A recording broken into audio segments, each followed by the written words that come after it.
vamos a hablar acerca de lo que es la fisiopatología del sistema endocrino.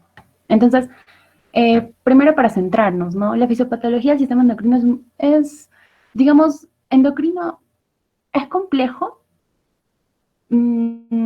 pero todo se basa en fisiología. Si uno domina bien fisiología, endocrino se desarrolla solo en realidad. Ahora vamos a hablar un poquito, ¿no? Un poco de embriología, un poco de fisiopatología, de cómo ocurren la gran mayoría de enfermedades, ¿no? Que nos importan. Y nada, pues de tratamiento creo que lo voy a dejar para clases posteriores, quizá de patologías bien definidas, ¿no? Pues problema de tiroides, como toda una clase de eso, porque en realidad que es un mundo. Listo, vamos a ver con los alcances. Empezamos. Con la parte de endocrinología, bueno, de fisiopatología de endocrino, tenemos que tener en cuenta esto, sistema hipotálamo hipoficiario, porque esto es lo que nos manda todo, ¿sí? Ah, perdón. Por el momento, pues yo voy a dar la explicación.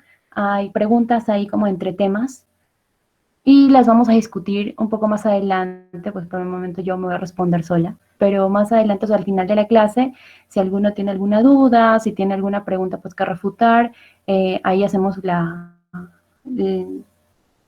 el intercambio de ideas. ¿Listo? Bueno, continuamos. Entonces tenemos el sistema hipotálamo hipoficiario. Esto es muy, muy importante porque a partir de acá, ¿no? A partir de aquí es donde van a nacer pues muchas hormonas, ¿no? Muchas hormonas que nos van a definir en diferentes sistemas. Bueno, entonces tenemos, por ejemplo, tenemos acá el hipotálamo, ¿no? Es un esquema, este es el hipotálamo, esta acá es la hipófisis, y vemos acá que a partir de la hipófisis, la secreción de estas hormonas que van a estar dadas sobre todo en la adenohipófisis, van a tener órganos diana diferentes, ¿no? Porque sabemos que endocrino funciona así, hormona, órgano diana, y eso es importante, tenerlo claro. Bien, ahora tenemos, por ejemplo, ¿no? La hipófisis es fundamental en esta parte de endocrino, ¿no? Hay que tener en cuenta que la hipófisis es una glándula que está situada, ¿no? A nivel de la silla turca, del hueso del esfenoides. Esta hipófisis tiene dos partes. Tenemos a la adenohipófisis y a la neurohipófisis. La adenohipófisis proviene embriológicamente de la bolsa de Rathke, ¿no? ¿Y cuáles son las funciones de esta adenohipófisis? Es la producción, el almacenamiento y la secreción de hormonas. ¿Cuáles hormonas? Son 6, ¿sí? Sí, son 6 grupos, perdón, son 6 hormonas en 5 grupos. Tenemos, por ejemplo, la hormona del crecimiento, ¿no? Tenemos la TSH, tenemos las hormonas la luteinizante, la folículo estimulante, LH, FSH, tenemos la ACTH y la prolactina, siempre nos olvidamos la prolactina. Y la neurohipófisis, ¿no? Que es la parte, digamos, que posterior, que proviene del divertículo, del piso ventricular, un divertículo en el piso ventricular, tiene una función solamente de secreción y almacenamiento, porque estas hormonas, que son la oxitocina y la vasopresina, no se producen acá en la neurohipófisis, sino se producen en el hipotálamo, ¿no? Específicamente en los núcleos, el núcleo paraventricular y el núcleo supraóptico. En el núcleo paraventricular se produce digamos, un mayor porcentaje de oxitocina. Pero en el supraóptico también, pero es menor, ¿no? Preponderante en el paraventricular. Y en el supraóptico más se produce la vasopresina, o también llamada antidiurética, pero en menor porcentaje también en el paraventricular. O sea, ambos producen de ambos, pero ahí vemos pues la preponderancia. Listo. ¿Qué más tenemos que hablar? Ah, bueno, los grupos, que es importante el orden, ¿sí? El grupo, empezamos con la hormona del crecimiento, no TSH, la luteinizante, folículo estimulante, la CTH y la prolactina. Ahora, les iba a decir una cosita, espérenme. Acá vemos, ¿no? Los órganos diana. Por ejemplo, la hormona de crecimiento vamos acá a nivel de huesos, músculos y órganos, específicamente a nivel de cartílago de crecimiento. Esto ya lo vamos a traer en un momento. La prolactina vemos a nivel de mamas, ¿no? Las hormonas,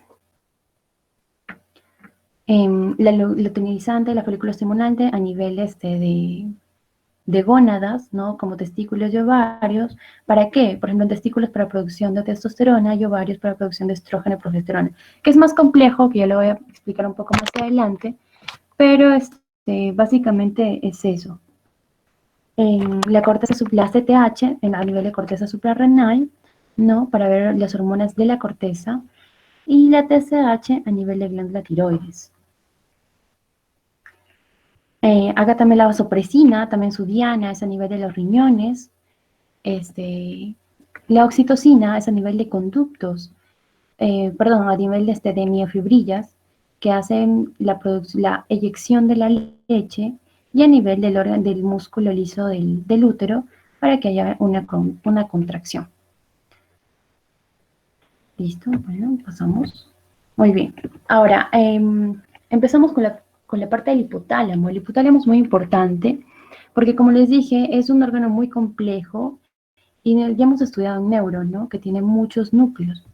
Y cada núcleo, como podemos ver acá, estos son todos los núcleos y estos son los que producen o la función que controla. Tenemos, por ejemplo, el núcleo paraventricular, el que está en el piso, ¿sí? El núcleo que tenemos paraventricular, que produce lo que les dije, preponderantemente oxitocina. Tenemos el núcleo supraóptico, ¿m? Que produce vasopresina. El núcleo arcuato también, ¿sí? Acá el núcleo arcuato que produce la GNRH, que es muy importante, que eso se estudia que estudiamos eso en GINE, ¿sí? A nivel, del núcleo lateral, controla hambre y sed. A nivel del núcleo ventromedial, controla la saciedad. A nivel del núcleo preóptico, ¿no? Preóptico medial, la contracción de la vejiga. El núcleo posterior genera calor y el núcleo anterior pierde calor. Es importante porque nosotros no nos preguntan quizá la función, sino nos pregunta la lesión, ¿no? Nos pregunta, por ejemplo, es un paciente pues que tuvo, no sé, un trauma, ¿no? A nivel, un TEC, y o pues un accidente, ¿no? X, y empezó a ganar peso. A ganar peso, es que los casos son bien así. Y le empezó a ganar peso, ¿no? Empezó a ponerse obeso. ¿Qué núcleo se lesionó? Pues damos el núcleo lateral, porque la lesión del núcleo lateral, el que controla el hambre y la sed, perdón, el núcleo ventromedial que controla la saciedad, ¿no? Se lesiona entonces ya nunca se satisface el paciente. Sigue comiendo, ¿sí? Más o menos para que se entienda.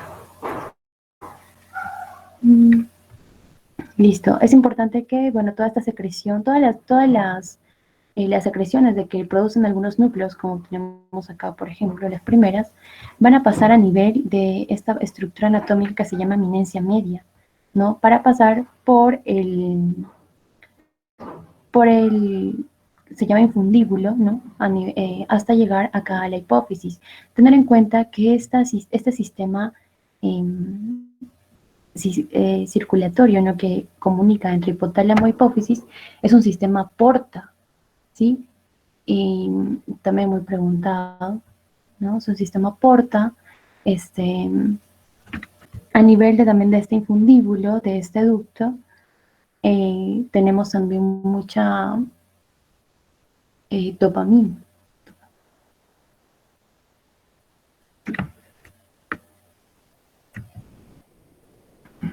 Bueno, ya ahora tenemos a nivel de la hipófisis. Bueno, eso es un poco perdón, la parte del hipotálamo para rescatar lo de las funciones. Siempre los presento porque es importante que ustedes los conozcan.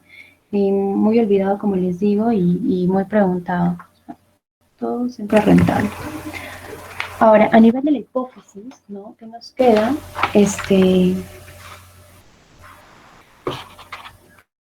A nivel de la hipófisis tenemos, como ya les expliqué, ¿no? La adenohipófisis y la neurohipófisis. Esta diferenciación se hace sobre todo a nivel histológico, o bueno, como ya muchos hemos llevado a histología, no se puede hacer fácilmente esa diferenciación.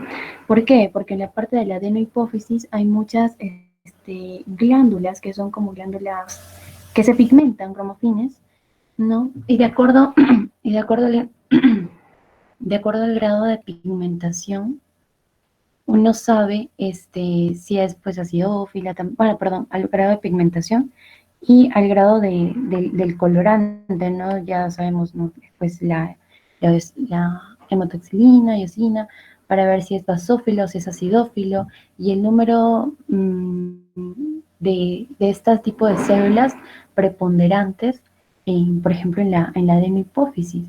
Hay muchas células que son de la hormona de crecimiento, o sea, las células que producen la hormona de crecimiento. Ahora, esa parte se hace histológicamente acá. Diferentes tipos de grupos celulares. A diferencia de la neurohipófisis, que en la neurohipófisis tenemos, como dice su nombre, neurohipófisis tiene más conexiones nerviosas, ¿no? Tiene lo que se llaman las neurofisinas. Estas neurofisinas me transportan acá la parte de las hormonas, ¿no? ¿Qué más tenemos acá a nivel de hipófisis? Como le estaba comentando, a nivel de neurohipófisis tenemos, por ejemplo, la producción que viene del hipotálamo, ¿no? La GHRH, ¿no? Y que produce la hormona de crecimiento. Aquí a nivel, o sea, estimula la producción. Esta GHRH es la precursora que se crea acá y estimula su producción aquí a nivel de la adenohipófisis de hormona de crecimiento. La GnRH, lo mismo, GnRH que se secreta a nivel del núcleo del coato, ¿no? Que estimula la producción de hormonas gonadales como son la ALH y la FSH. Lo mismo a nivel de TRH, ¿sí? Que viene desde el hipotálamo, estimula en la adenohipófisis que es la TSH, ¿no? La CRH, ¿no? A nivel de hipotálamo, en hipófisis que estimula la ACTH. Y acá ya no viene del hipotálamo, eso de acá es en el infundíbulo, ¿no? Tenemos a la dopamina. Y la dopamina que hace, controla, regula la producción de prolactina, porque la dopamina no es como su estimulador, sino es su inhibidor. La dopamina, perdón, es su inhibidor de la prolactina. Si hay mucha dopamina, prolactina no se va a secretar. Pero quien sí es su estimulador es la TRH, estimula la prolactina, a las células que les estaba comentando acá, al grupo celular específico para que haga la producción de prolactina. Listo. Tener en cuenta también que la hipófisis, como les estaba mencionando, es una glándula que mide aproximadamente 1 centímetro, pues así 1 centímetro de largo, 1 centímetro de ancho, es muy chiquita, y llega a pesar 500, 500, sí, 500 miligramos, imposible. Perdón, ahí veo un error. ¿Dónde está? Pesa,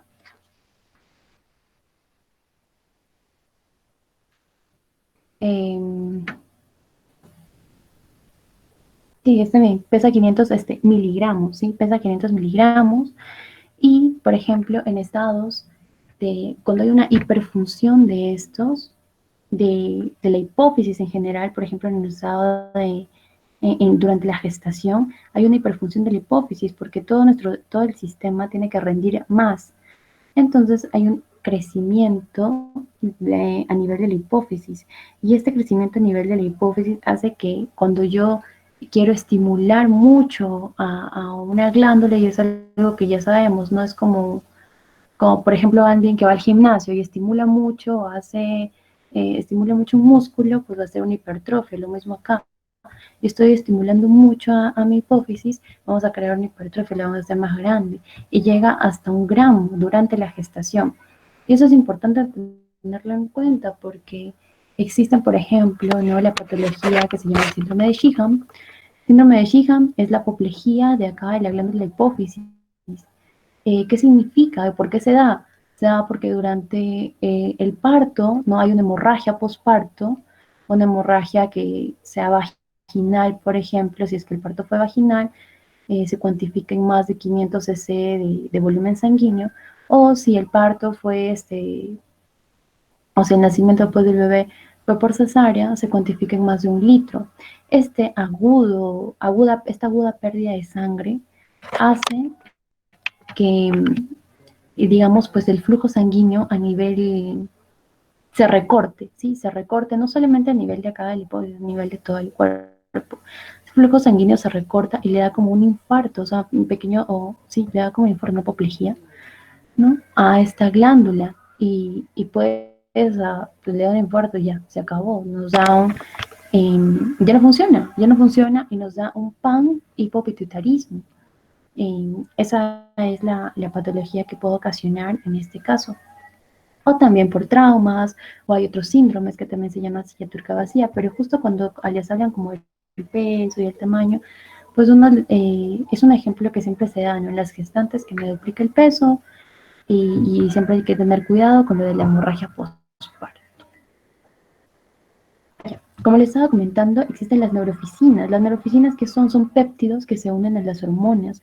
Y estas neurofisinas transportan a nivel de la neurohipófisis. La neurofisina 1 puede transportar oxitocina y la neurofisina 2 transporta la vasopresina. Esto es muy importante que se tenga que tener en cuenta, porque como les dije, la neurohipófisis es un lugar de solamente, no de secreción, solamente de almacenamiento, ¿sí? Perdón, secreción y almacenamiento, no de producción, a diferencia de la adenohipófisis, que sí es de producción. Bueno, tenemos la primera pregunta. No, las preguntas de endocrino, como les digo, son bien, si uno entiende bien la parte de cómo es el sistema, de cómo funciona, la verdad es que son muy sencillas, o sea, se tornan muy entendibles. Ok. Tenemos las siguientes hormonas secretadas por la hipófisis, o bueno, son secretadas por la hipófisis, excepto, ¿no? La hipófisis, como ya les dije, la ACTH sí es secretada por la hipófisis. ¿Quién la estimula o de quién viene, pues, su precursor, digamos, ¿no? Es la que tenemos acá, ¿no? La CRH, narcoticotropa. Tenemos acá también, por ejemplo, perdón, la segunda pregunta. Son hormonas secretadas por la hipófisis, excepto quién, tenemos que si la CTH, tenemos la LH, la prolactina, ¿no? ¿Quiénes no están secretadas? Tenemos acá la somatotrofina, eso no tiene nada, perdón, la somatomedina, eso no tiene nada que ver con lo secretada por la hipófisis. La somatotrofina se refiere a las hormonas de crecimiento, y a la hormona de crecimiento, somatotrofina. Es un nombre, GH, somatotrofina, hormona de crecimiento. ¿No? Y las somatomedinas, no, eso no tiene nada que ver, en ningún momento hemos mencionado eso, como podemos ver aquí.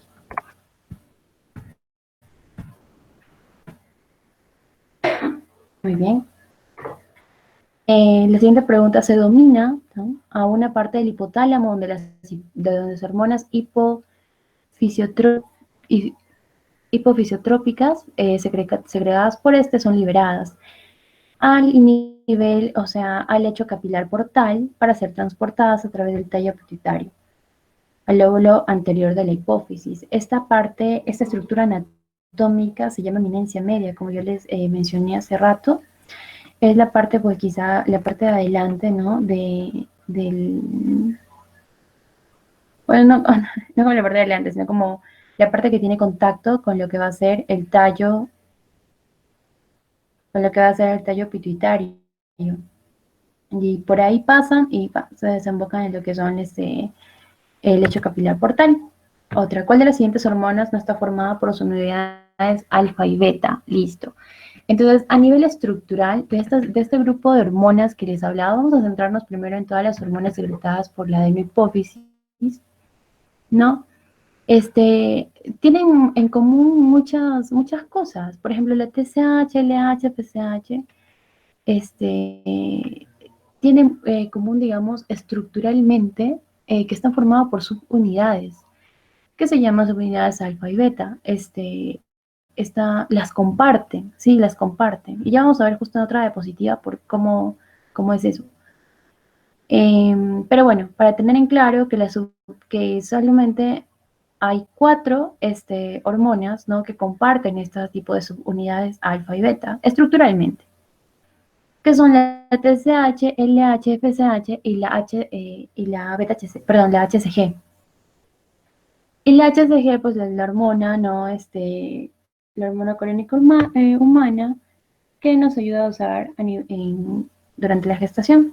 Pero la prolactina no, la prolactina es diferente y por eso la prolactina no comparte estas unidades, ni alfa ni beta. Ahora, esta es una diapositiva muy importante que muy pocos los tienen en cuenta y en realidad que hay muchas preguntas. No copié ninguna pregunta, pero quiero que ustedes eh, pues se la graben, ¿no? Porque esto es muy importante y muchos se olvidan. Las hormonas que son al final, las hormonas son proteínas y estas proteínas no tenemos que ver o bueno, definir nuestra hormona de acuerdo a su estructura química. De separadas en 2 grandes grupos, tenemos estructuras esteroideas y estructuras no esteroideas, ¿no? De estos dos parte todo. De las esteroideas, por ejemplo, esto es en general, ¿sí? En general hormonas. Fuera de todo, del grupo principal del que vamos a hablar hoy, ¿no? De las secretadas por la adenohipófisis y la neurohipófisis, esto es para una gran cantidad de hormonas pues, que tenemos en el organismo. Según la estructura química, nosotros las podemos dividir esteroideas o no esteroideas. Si son esteroideas, está, por ejemplo, el cortisol, la aldosterona, el estrógeno, progesterona, testosterona. Si son no esteroideas, se van a dividir. ¿De origen qué? Proteico, ¿no? O que tenga péptidos, o derivados de aminoácidos simples, o glucoproteínas. Entonces, de las proteicas tenemos, por ejemplo, la hormona del crecimiento, la prolactina, la calcitonina, la insulina, el glucagón. De los péptidos tenemos, por ejemplo, la hormona antidiurética, la oxitocina, la hormona estimulante de los melanocitos, la somatostatina, la, la hormona liberadora de tirotropina, ¿no? Que tiene estructura peptídica. Los derivados de aminoácidos simples, por ejemplo, la noradrenalina, adrenalina, melatonina, tiroxina, y las glucoproteínas, ¿no? Que tengan estructura, ¿no? Glucoproteica, por ejemplo, FSH, LH, TSH y gonadotropina coriónica. Si se dan cuenta, este grupo de hormonas que tienen una estructura química glucoproteica, ¿no? Son las que justo nos preguntaron acá, de las que están formadas por alfa y beta, y precisamente son estas que de acuerdo a la estructura que presentan, ¿no? Tienen una conformación alfa y beta, por eso son similares, o sea, por eso la comparten, porque pertenecen, digamos, como a la misma familia. ¿Okay? Listo. Otra pregunta. ¿Cuál de las siguientes sustancias es la encargada de transportar hormonas neurohipofisiarias desde el hipotálamo hasta la hipófisis? Listo. Cuando hablamos de hormonas neurohipofisiarias, nos estamos refiriendo a la parte de la neurohipófisis. Entonces, como ya venimos diciendo, existen lo que son las neurofisinas, ¿no? Neurofisina tipo 1, neurofisina tipo 2. Estas son las encargadas de transportar. Listo, vamos a hablar un poquito de cada una de las hormonas. Tenemos acá, por ejemplo, a la hormona de crecimiento, ¿no? La GH. ¿Cuál es la función de esta hormona? ¿Para qué sirve? Su función es la lipólisis, la proteinogénesis, la mineralización. Ella hace una resistencia fisiológica a la insulina. Esta hormona actúa en dónde, como les digo, como órgano diana, actúa en los huesos, ¿no? En los cartílagos, pero sobre todo a nivel de cartílago de crecimiento. Pero es importante, porque un exceso nos da una enfermedad que se llama acromegalia, ¿sí? Y esta acromegalia pero denominada, ojo, acromegalia, cuando ya ha habido un aumento, ¿no? De hormona de crecimiento después del cierre de los cartílagos de crecimiento. O sea, ¿qué significa? ¿No? Que, por ejemplo, ¿por qué habría un aumento excesivo de una hormona? O sea, ¿qué patología me da o me tiene que dar? Pues para que haya un aumento de hormona de crecimiento. La mayor cantidad o el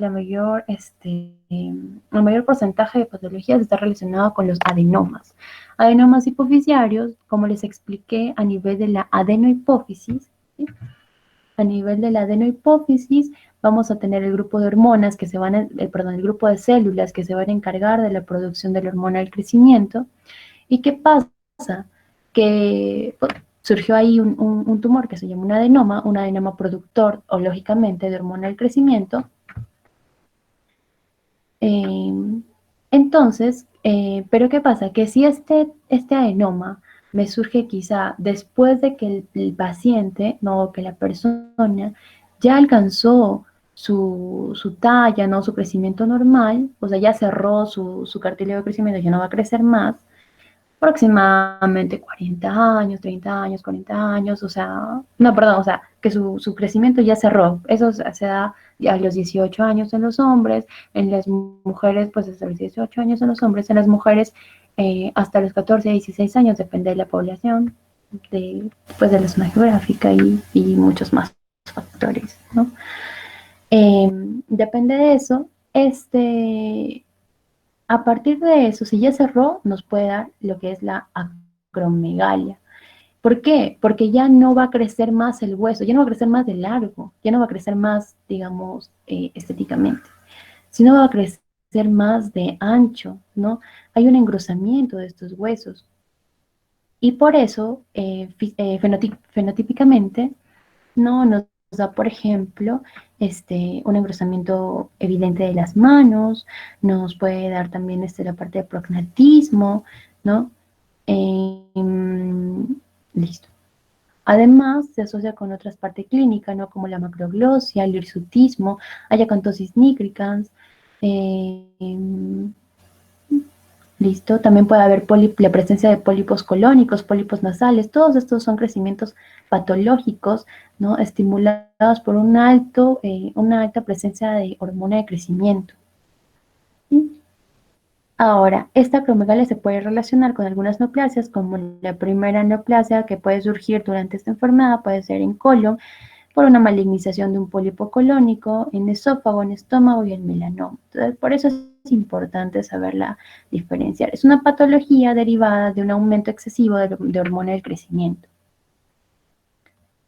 Bien, a diferencia de lo que le estaba mencionando del gigantismo, que justo se da, digamos, por la aparición de un adenoma, pero en una etapa de la vida donde aún no se cierra el cartílago de crecimiento. O sea, menos pues de la edad, digamos, de un niño de 10 años y empieza con un adenoma ahí y a secretar un adenoma que empieza a secretar hormona del crecimiento, entonces es como que se estimula el hueso, empiezan a crecer huesos largos, que es diferente, la clínica que se presenta es diferente, pero el origen es sobre todo por la hiperproducción de una hormona del crecimiento. Ahora, ¿cómo identificarlos, no? ¿Cómo identificar o cómo hacer este test? Este es un pequeño test para saber el diagnóstico de acá. Entonces tenemos el factor de crecimiento en relación a la insulina tipo 1, ¿no? Eso se dosa. Si está normal, si está elevado, ¿no? Debemos hacer un test de tolerancia a la glucosa y dosar niveles de hormona del crecimiento, ¿no? Ese, ¿Por qué se hace este tipo de test? ¿Por qué se hace este tipo de test? Es sobre todo porque una alta dosis, una alta ingesta de azúcar, bueno, de glucosa en general, perdón, de glucosa, puede suprimir, ¿no? La hormona del crecimiento. Teniendo en cuenta que en toda la parte del sistema endocrino funciona por muchos feedbacks, ¿no? Si hay mucha estimulación de algo, suprimo a, a el ciclo, o sea, suprime el ciclo porque el cuerpo piensa, o sea, ya tienes, ¿no? ¿Para qué te voy a dar más? Y así, o si hay menos, entonces como que se estimula todo, ¿sí? Eso pues creo que ya lo tenemos en claro. Ahora, muy bien, bueno, si se suprime la hormona de crecimiento fue este,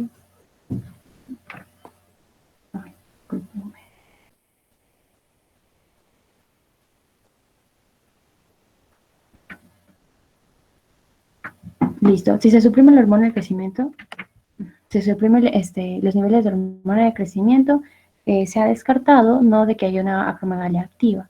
O sea, normal, igual se descarta de que sea una acromegalia. Pero si a pesar de eso yo dos hormonas de crecimiento y hay una inadecuada supresión, tenemos que hacer una resonancia magnética a nivel de glándula pituitaria para ver si hay una masa y detectar si es que hay un adenoma. Y pero si es normal, entonces debemos de hacer quizá que este adenoma no esté en la pituitaria, de repente es un extra, o sea, algo que está de repente, pues, no sé, en el pecho, un tumor o un tumor, ¿no? A nivel, qué sé yo, pues bronquial, por ejemplo, que está dando un síndrome paraneoplásico, que haya una hipersecreción de lo que va a ser de una hipersecreción de hormona de crecimiento. Bueno, la secreción excesiva de la hormona del crecimiento en el adulto producirá ¿qué? Acromegalia. Las preguntas son, pues, acá relativamente fáciles. En los siguientes son efectos de hormona de crecimiento excepto, ¿no? Ahora, como le estaba diciendo, ¿estimula la síntesis de proteínas? Sí. ¿Favorece el crecimiento del cartílago? Sí. ¿Disminuye la lipólisis? No. ¿Disminuye la sensibilidad a la insulina? Sí, porque es una resistencia a la insulina fisiológica. ¿Disminuye la creatinina? Eso no tiene nada que ver. Eso no tiene nada que ver. ¿Sí? Y acá, como estaba viendo, las funciones de la hormona de crecimiento, sí son de lipólisis, pues, para tenerlo en claro. Listo, ahora pasamos a otro grupo de hormonas, que va a ser la hormona, la TSH. Listo.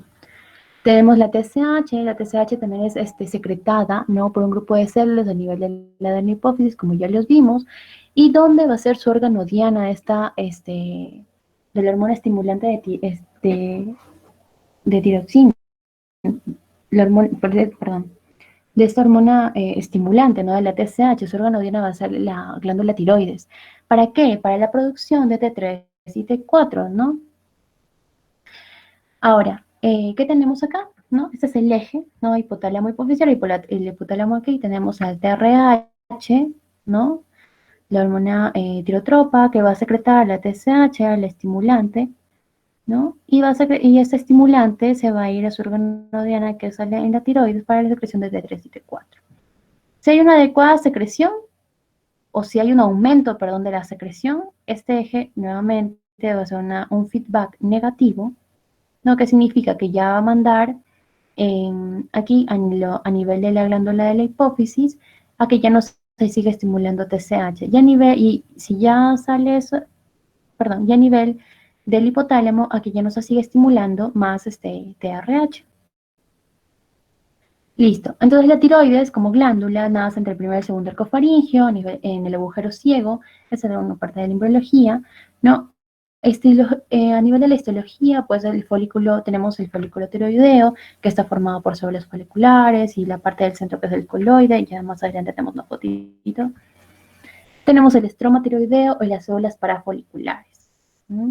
En la fisiología tenemos, pues, como les dije, el eje hipotálamo hipofisiario tiroides, para la secreción de T3 y T4 y diferenciarlas, porque en realidad que son hormonas bien distintas. Acá el mismo esquema, ¿sí? La misma secuencia, ¿no? El mismo feedback que se hace, feedback negativo. Y aquí tenemos una puerta histológica. Entonces tenemos que acá es el coloide, el folículo tiroideo con sus células foliculares, ¿sí? Ahora, ¿cómo se forma la T3 y T4? Pues todo depende del yodo, ¿no? De la ingesta del yodo. Necesitamos yodo, y en el tiroidocito, ¿no? Lo que va a hacer es que este yodo se va a unir con la tiroglobulina, y a nivel del coloide va a haber una oxidación, una organificación, que significa que le vamos se va a transformar, digamos, a como si fueran, hagamos pues la analogía como si fueran unos aminoácidos, ¿no? Que luego posteriormente se van a acoplar para formar la triotironina, la tiroxina. ¿no?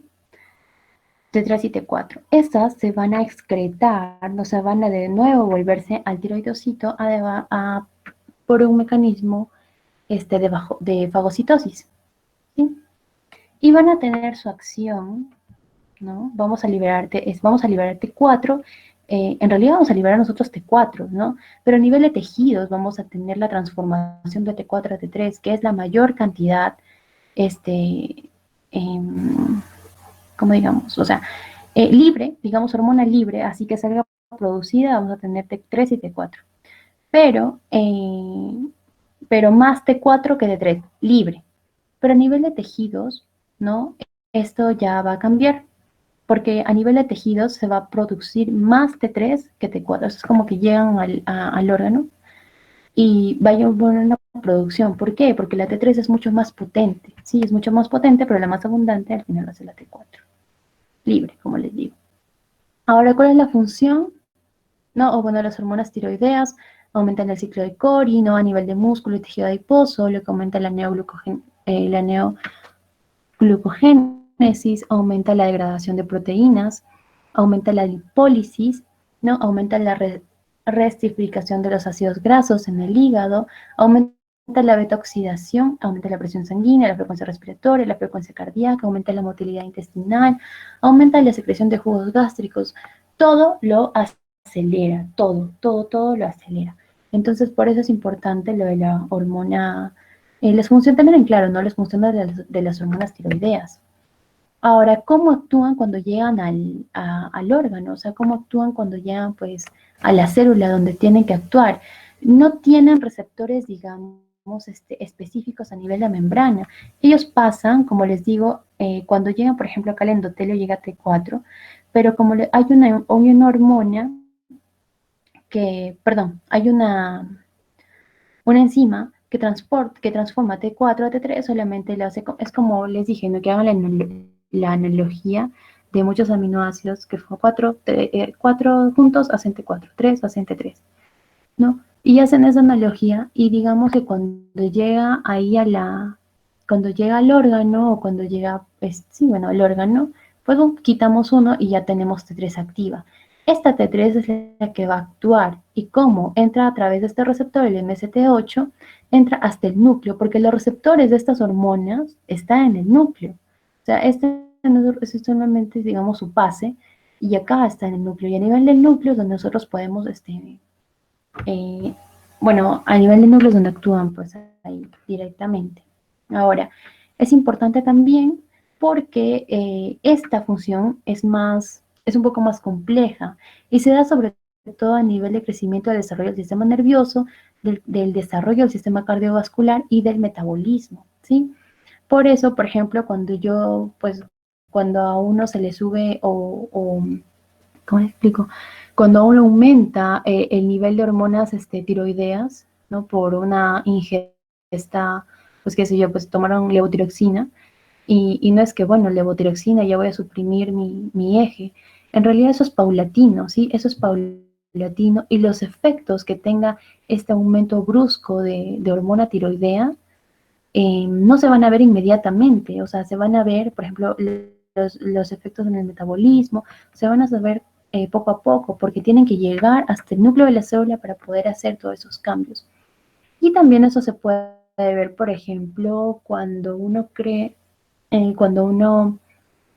cuando tenemos a una gestante es importante el nivel de T3, el nivel de T4, porque como ven acá, o sea, tienen un gran desempeño, un gran impacto a nivel del crecimiento y del desarrollo del sistema nervioso central. Por eso que tamizamos a todas las gestantes para identificar si tienen o no el hipotiroidismo, pues ahí, ¿no? Listo, ahora tenemos, si hay un aumento de estas hormonas tiroideas, será llamado hipertiroidismo, si hay una disminución, hipotiroidismo, ¿sí? La patología del hipotiroidismo, o sea, ¿por qué se da el hipotiroidismo? Muy frecuente por la tiroiditis de Hashimoto, y por qué se da el hipertiroidismo más frecuente por enfermedad de Graves básico. ¿Sí? Ahí tenemos, por ejemplo, los signos y los síntomas.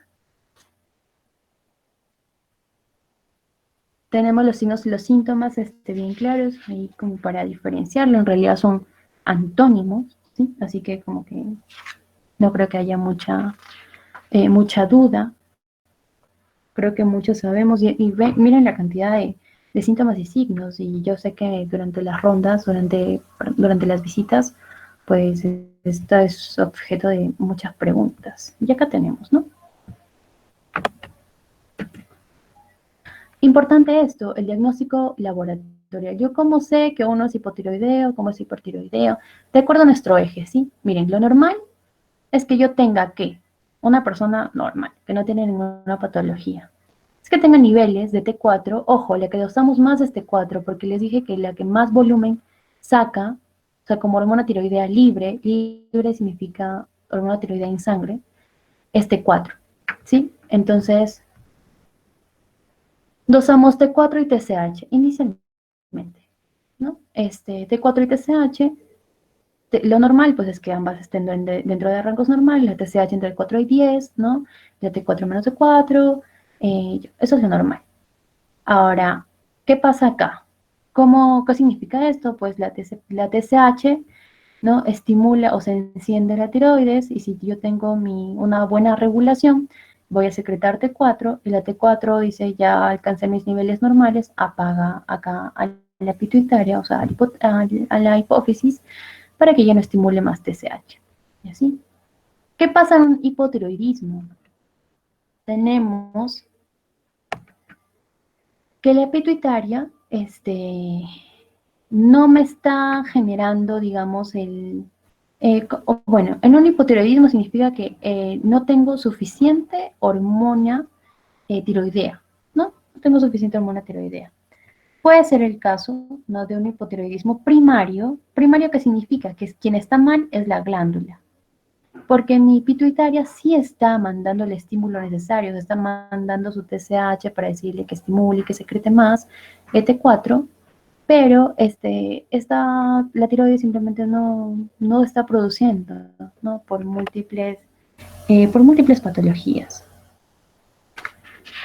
Entonces tenemos, por ejemplo, una TSH, ¿qué va a hacer laboratorialmente? Una TSH alta y una T4 baja. Y un hipotiroidismo secundario es cuando está la lesión, digamos, está a nivel de pituitaria, o sea, de hipófisis, ¿sí? Entonces, mi tiroides está perfecta, pero yo no puedo secretar las hormonas tiroideas, o sea, o T4 en general, no puedo secretarla porque no tengo el estímulo, no tengo la TSH. Entonces, es un hipotiroidismo secundario. ¿Listo?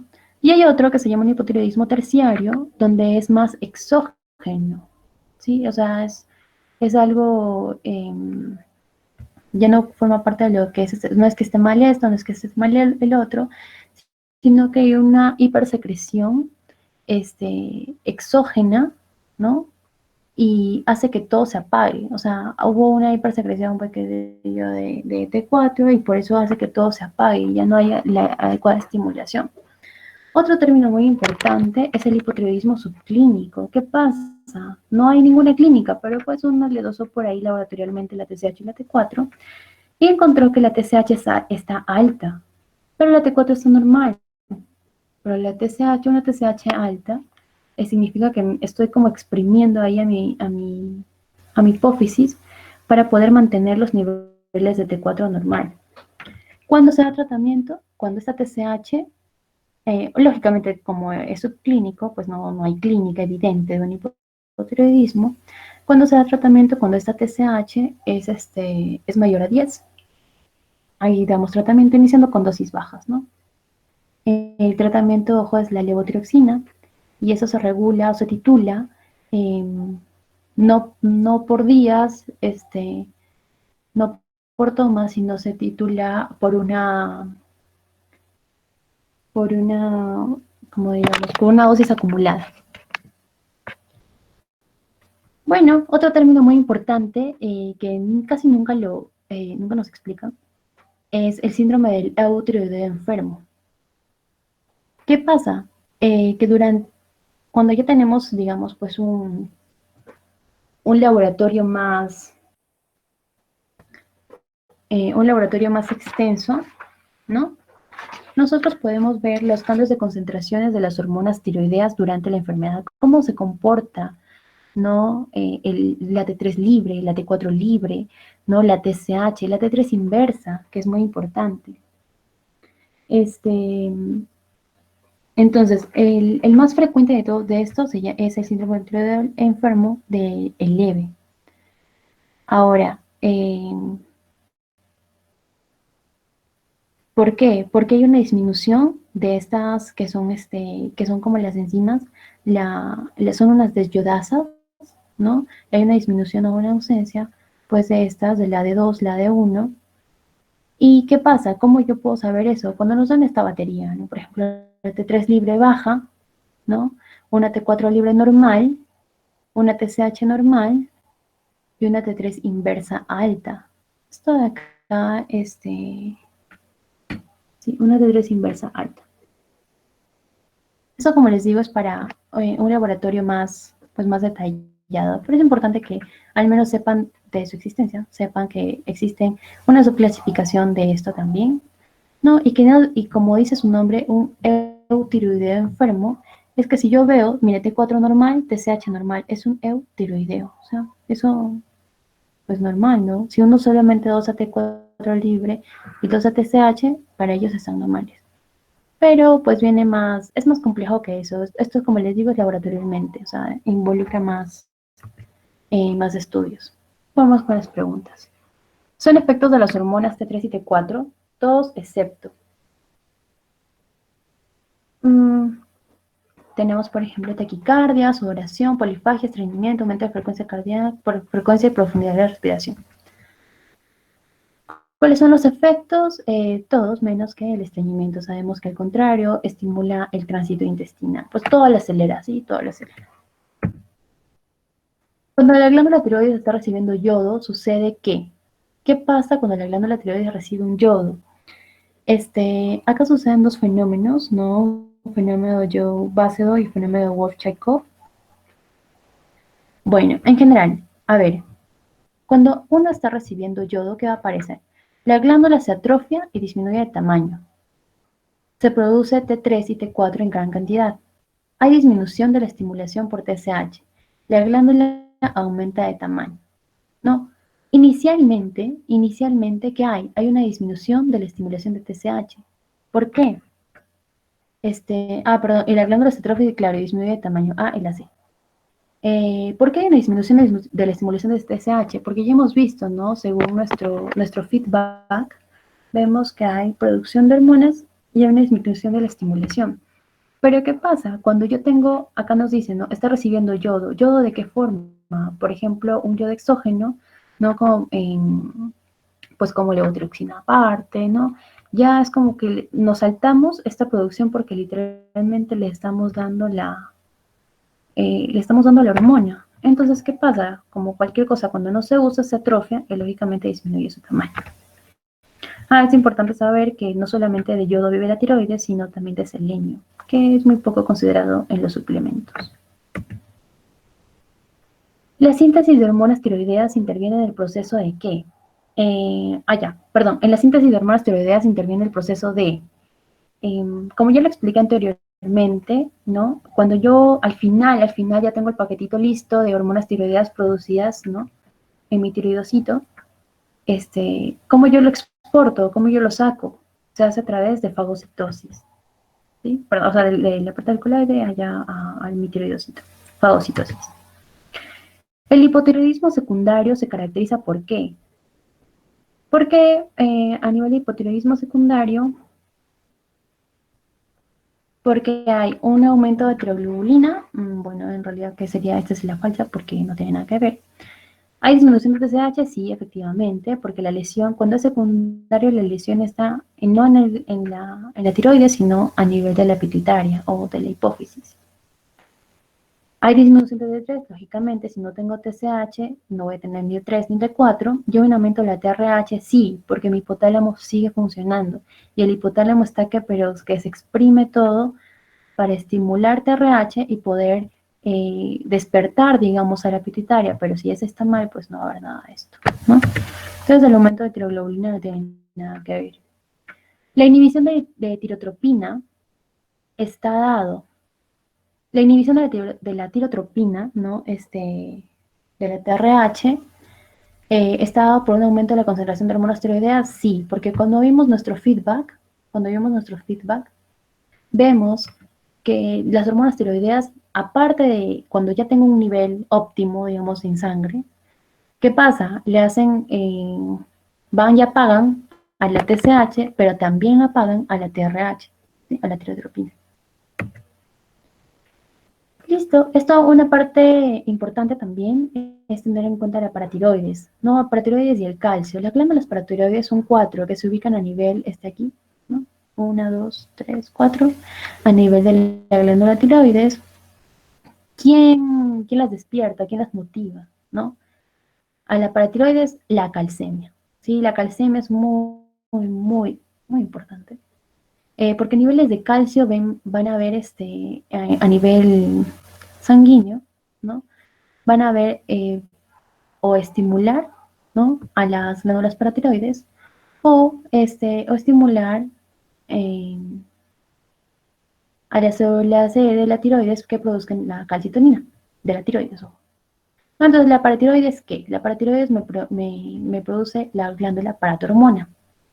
Y la paratormona es una hormona que saca calcio del hueso, ¿sí? Saca calcio del hueso. O sea, la paratormona se libera cuando, por ejemplo, tenemos una calcemia baja.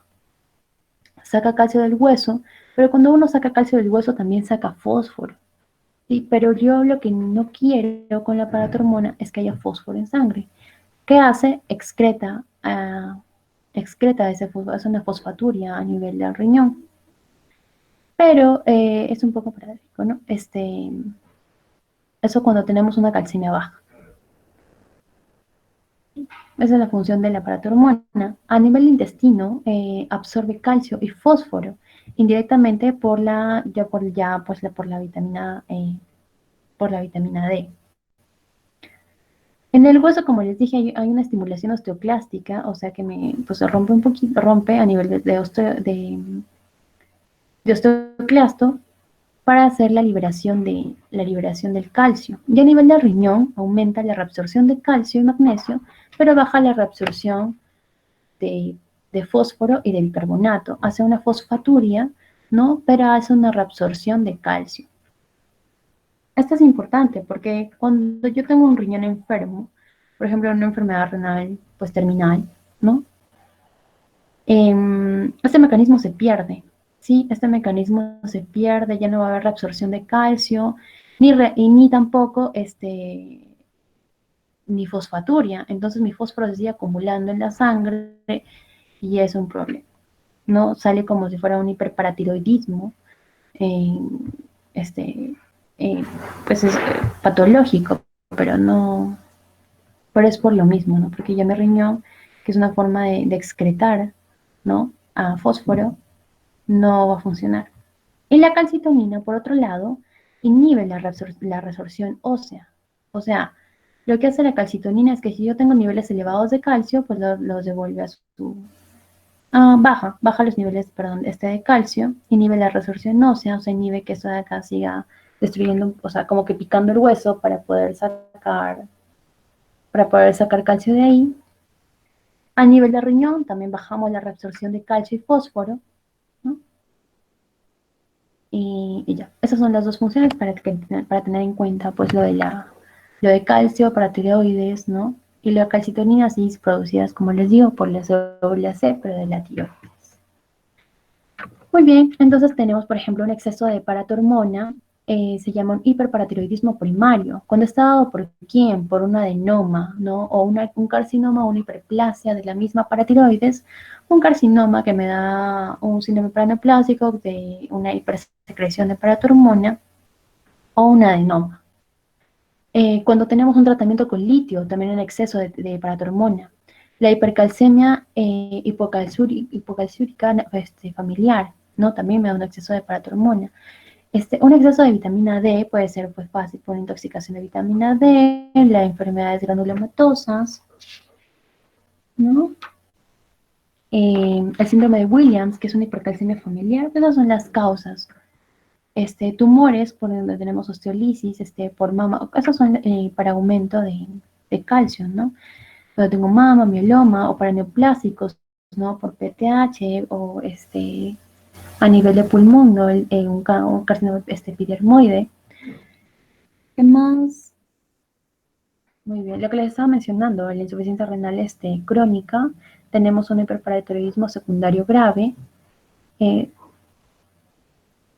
un hiperparatiroidismo secundario grave, por lo mismo que les expliqué, no actúa, se secreta mucha paratormona con la finalidad de ¿qué? De poder hacer la fosfaturia, ¿no? Pero como el riñón no sirve, entonces es un círculo vicioso. Y tenemos también puede ser la insuficiencia renal crónica por intoxicación por aluminio, que me daña toda la parte de los túbulos, entonces pues dañamos, ¿no? Seguimos como en lo mismo, terminamos en insuficiencia al final. Listo, entonces tenemos también la ausencia de paratormona, ¿no? Con hipoparatiroidismo hereditario adquirido, ¿no? Una hipomagnesemia también, acuérdense que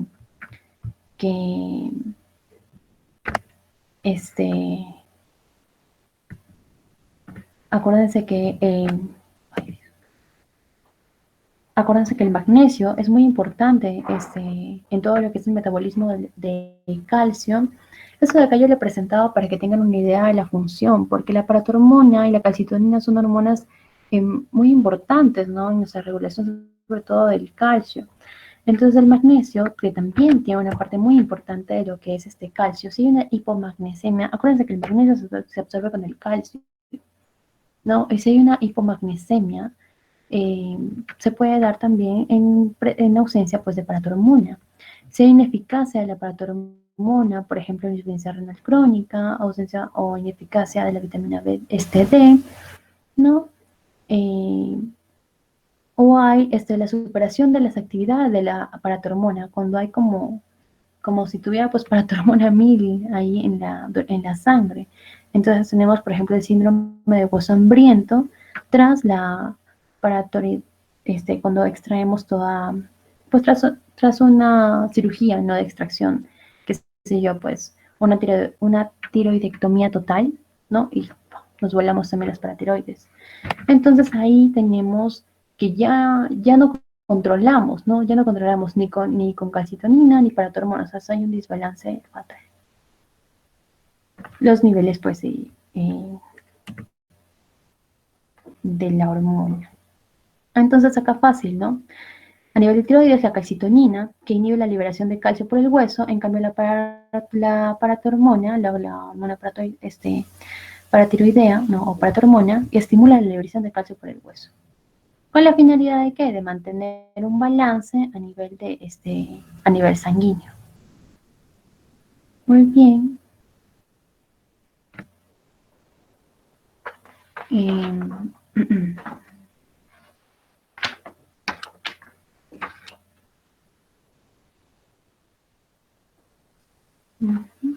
Ok, entonces acá tenemos, por ejemplo, estos esquemas de aquí al lado.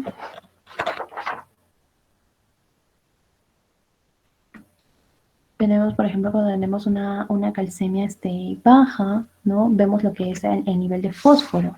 Ya tenemos calcio bajo y tenemos que ver cuánto está el fósforo también.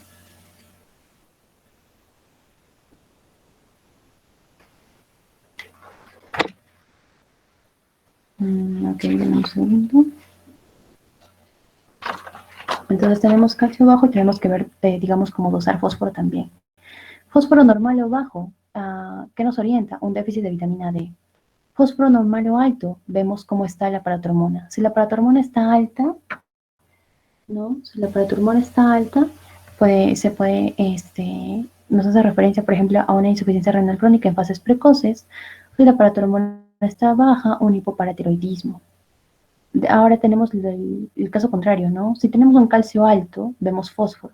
Si el fósforo está normal o bajo, vemos la paratormona, ¿no? La paratormona alta, un hipoparatiroidismo primario, una intoxicación por litio, ¿no? Una hipercalcemia, hipercalciuria familiar. O si es que está baja, ¿no? Tenemos, por ejemplo, eh, tenemos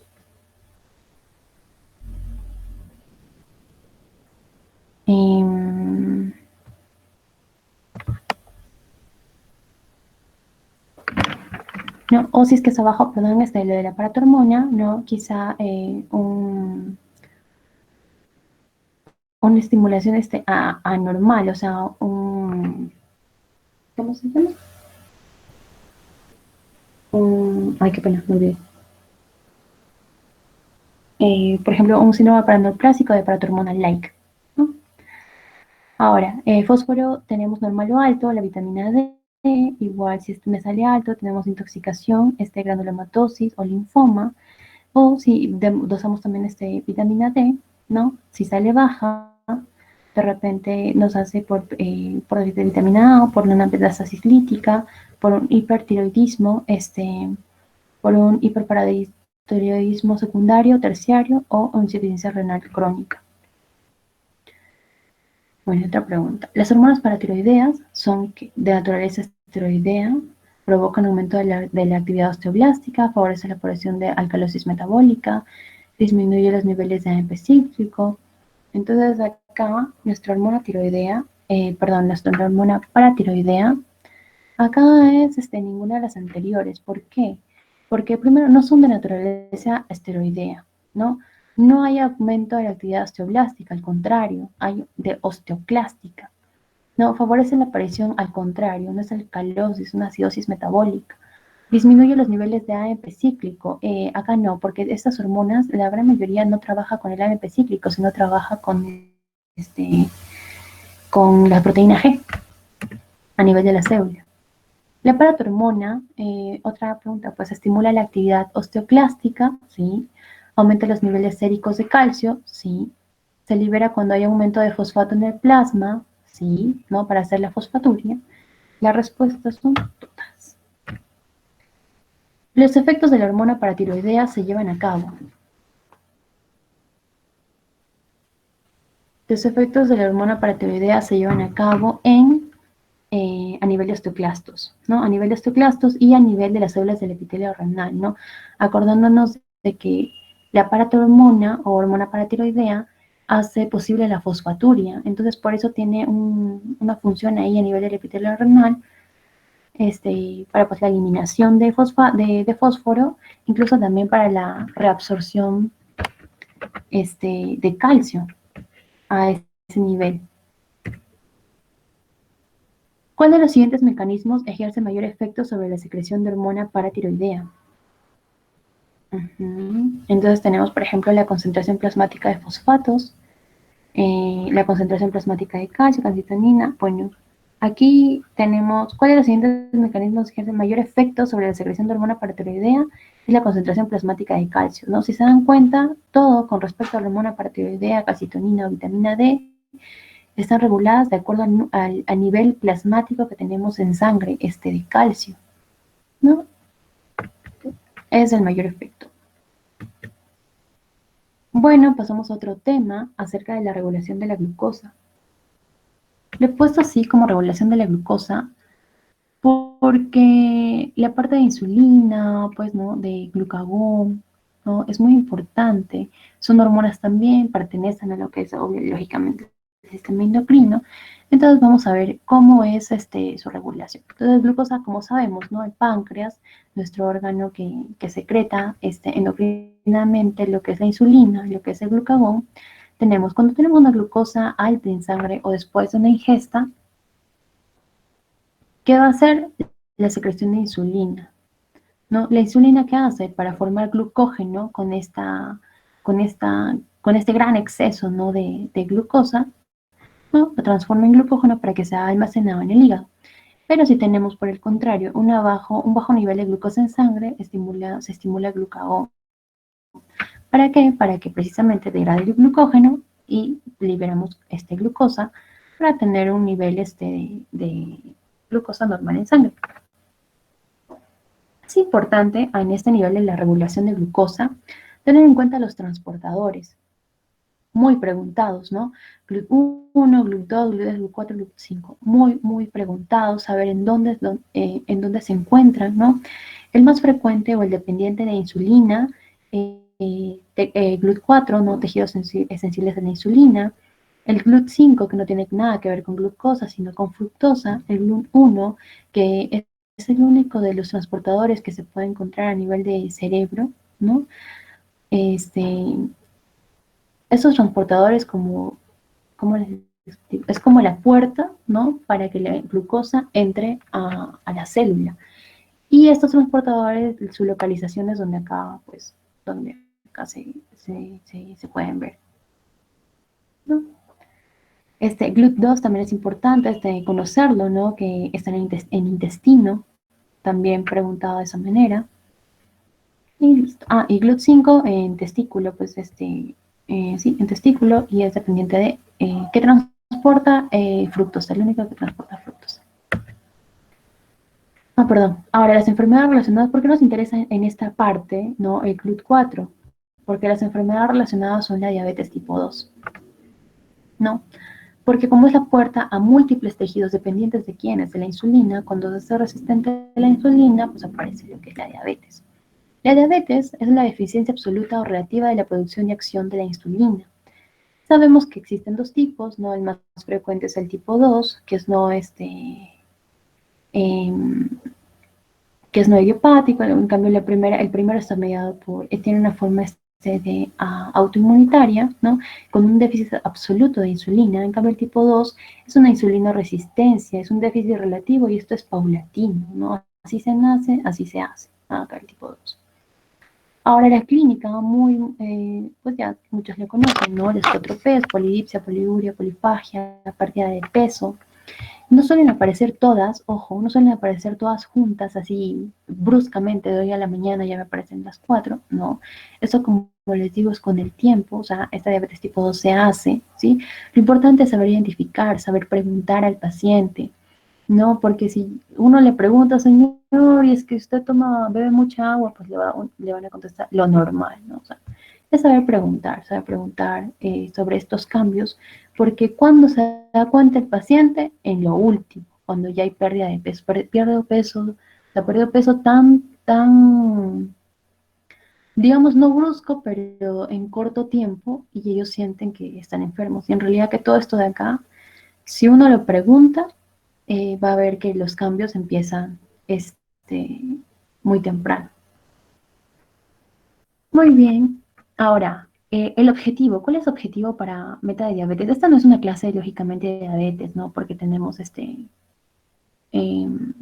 normas, iba a decir, nuevas guías, ¿no? Sobre diabetes, actualizaciones y todo. Ya es un tema aparte, pero es un alcance. Por ejemplo, el objetivo es tener una hemoglobina glicada, una glicada menor de 7%, ¿no? Una glucosa capilar, un glucotest, ¿no? Preprandial, o sea, en ayunas, de preferencia, de 80 a 130, una glucosa capilar postprandial, 2 horas después de la ingesta, menor de 180. Ese es mi objetivo, ¿no? Para que lo tengan en claro, muy preguntado también, sobre todo ese de acá. Ahora, importante tener en cuenta estos fármacos porque son los más usados, los que casi todos los pacientes toman, ¿no? Que tenemos las sulfonilurias y las biguadinas, ¿no? Las sulfonilurias, por ejemplo, la glibenclamida, ¿no? La glimepirida, ¿qué hacen? Liberan insulina preformada del páncreas. Estas sulfonilurias es como si me exprimieran el páncreas. Aumentan el número de receptores de insulina y efecto a nivel por receptor. Efectos muy hipoglicemiantes. Sumamente hipoglicemiantes, eso hay que tener cuidado. Efecto adverso de la sulfoniluria. Y la biguadina, como la metformina, muy usada, inhiben la gluconeogénesis hepática, o sea que ya no vamos a producir más glucosa a partir de glucógeno. Eh, Perdón, no vamos a producir solamente más glucosa. Dificultan también la absorción intestinal de glucosa. Eso es muy importante porque actúan en un receptor que es un receptor que actúa, ¿cómo les digo? Hay un cotransportador que creo que les mencionaba en la clase pasada de nefro. Hay un cotransportador con sodio y glucosa a nivel de riñón. A nivel intestino también existe esto. Y esta biguadina me bloquea ese transportador para que ya no se absorba. Potencia en la acción periférica de insulina, tiene un efecto anorexigénico, bueno, es un efecto anoréxico. Actúa sobre todo a nivel hepático, ¿no? Efecto secundario, preguntado, acidosis láctica grave, ¿no? Y la intolerancia gastrointestinal, que son muy frecuentes, ¿no? Dispepsia, náuseas, vómitos iniciales, todo depende de la tolerancia del paciente. ¿Cómo hacemos diagnóstico? Preguntadas también. Diagnóstico es con una glucosa en ayunas mayor de 126. Diagnóstico, ojo. Un test de sobrecarga de glucosa con 75 gramos de azúcar, ¿no? De glucosa. Mayor a 200, y lógicamente pues un test mayor a 200 miligramos por decilitro. Una glucosa al azar en el día mayor o igual a 200.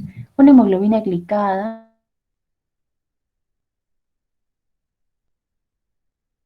o lo que se conoce, ¿no? De prediabetes. Con una glucosa en ayunas de 100 a 125, un test de sobrecarga oral de la glucosa, no lo mismo, pero que me da valores entre 140 y 200, una hemoglobina de 5.7 hasta 6.4. Ahora, ¿esto por qué es importante? Esto quizá, digamos que no lo preguntan tanto, el diagnóstico sí, ¿no? Y todas sus formas de diagnosticar. Pero lo que no preguntan tanto es lo de la es lo de la prediabetes, porque porque esto de acá es más, digamos, para la parte práctica, ¿sí? Para identificar nuestra población de riesgo. Y esto es importante pues también tenerlo en claro, ¿no? Dieta y ejercicios, ya se ha demostrado, ¿no? Que el ejercicio baja la insulina resistencia, un mejor control, lógicamente, para la diabetes, en lugar de pedir esto, pues podemos pedir un para control, ojo, para control, podemos pedir una hemoglobina glicada que nos informa en los últimos 3 meses de cómo ha sido un promedio aproximadamente pues, de todas las glucosas. Ahora, tener en cuenta esto también es importante, me parece muy importante, por ejemplo, cuando a un paciente los tenemos manejando con monoterapia, ¿no? Con monoterapia, ¿cuáles son sus medidas, no? Lógicamente, estilos de vida más metformina, que es el primer fármaco que se usa. Ahora, ¿cómo hacemos hacemos el control, no el monitoreo, con una hemoglobina glicosilada cada 3 o 6 meses, ¿no? Después de 3 meses vemos si es que mejora, no si es que estamos dentro de metas, entonces continuamos, y si no mejora, pasamos a una terapia dual, con metformina y agregándole algún agente, ya puede ser una biguadina, ¿no? O puede ser las nuevas, eh, los inhibidores de GLP-1, ¿no? Podemos, todos los fármacos, los otros fármacos que ya vamos a usar, pues ya vamos a tener la clase de diabetes. Eh, Listo. Entonces, ¿qué hacemos? Si vemos una mejora, tenemos que ver también los efectos cardiovasculares, la mortalidad cardiovascular, porque ya con una terapia dual ya hay un riesgo, ¿sí? Y si no mejora con eso, tenemos que considerar de repente una droga específica. Igual el manejo es para un monitoreo cada 3 o 6 meses. Igual lo que recomiendan es con el dosaje de una hemoglobina glicada, ¿no? Y si no hay control con esta, si no es suficiente, hacer una triple terapia, ¿no?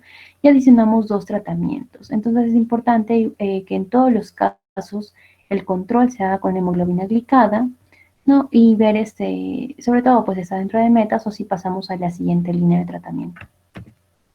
Bueno, acerca de la liberación de insulina, es cierto excepto, ¿no? Es estimulada por la presencia de glucosa, es estimulada por la presencia de aminoácidos, es estimulada por la presencia de glucagón, tiene una curva de secreción bifásica, eso es muy cierto, ¿no? Todo es cierto, excepto se inhibe tras la ingesta de alimentos, o sea, eso no tiene sentido. Lo normal es esto, una curva de secreción bifásica con un pico, ¿no? A los 30 minutos de haber consumido el alimento, y luego que se va regulando después de 2 horas, que se va regulando hasta 2 horas del consumo de alimentos. Que se tiene que ir normalizando. O sea, después de 2 horas, la insulina ya tuvo que poder controlar el nivel de glucosa de acuerdo a la sobrecarga de alimentos que le hayamos dado. No, pero no se inhibe tras la ingesta del alimento, imposible, pues la tiene que controlarla. La insulina aumenta la entrada de glucosa en los tejidos, ¿sí? Bueno, todos los tejidos, pues no en todos, ¿no? En células tubulares renales, no, porque ahí están eh, los receptores tipo 2 a nivel de riñón. Mucosa de intestino delgado, también tenemos nuestros receptores dependientes. Neuronas de la corteza cerebral, jamás. La insulina está sobre todo a nivel de músculo esquelético, ojo, por los receptores de CLUT4 son los más distribuidos.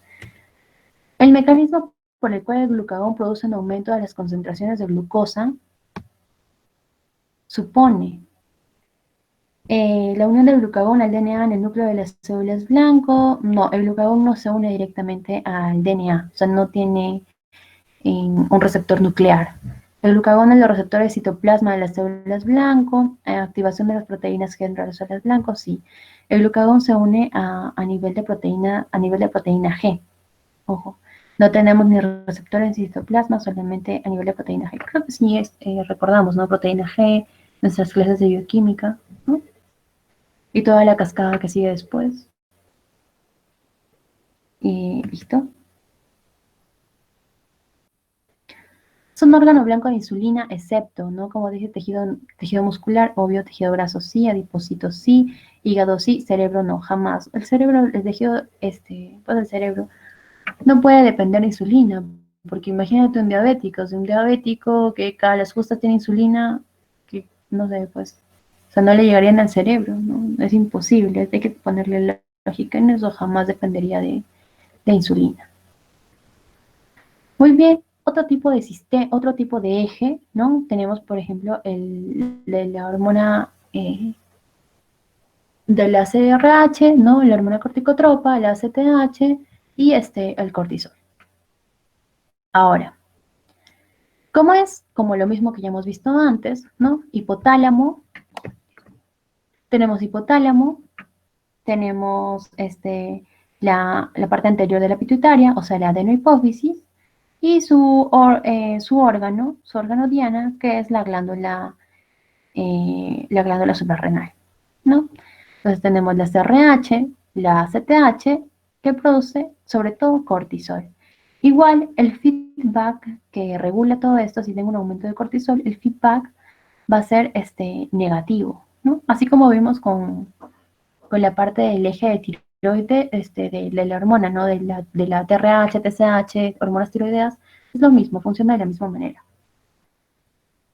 Pero acá tenemos un plus, ¿no? En este eje. ¿Por qué? Porque el cortisol, llamado también como hormona del estrés, el cortisol tiene efectos metabólicos, ¿no? Un cortisol normal, digamos que nos controla los niveles de estrés. Y estrés no nos referimos a la parte de tensión, pues, no, eso no, la parte psicológica, no. El estrés nos referimos a un estrés, un estrés, ¿cómo diríamos? Un estrés patológico a nivel de cada célula o a nivel de órgano, ¿sí? Un estrés patológico.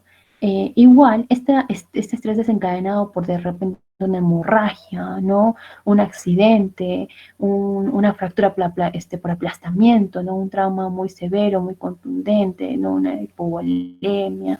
Es un estrés, sometemos al cuerpo a un estrés, va a desencadenar que se active todo este eje, ¿no? El hipotálamo, adenohipófisis, glándula suprarrenal.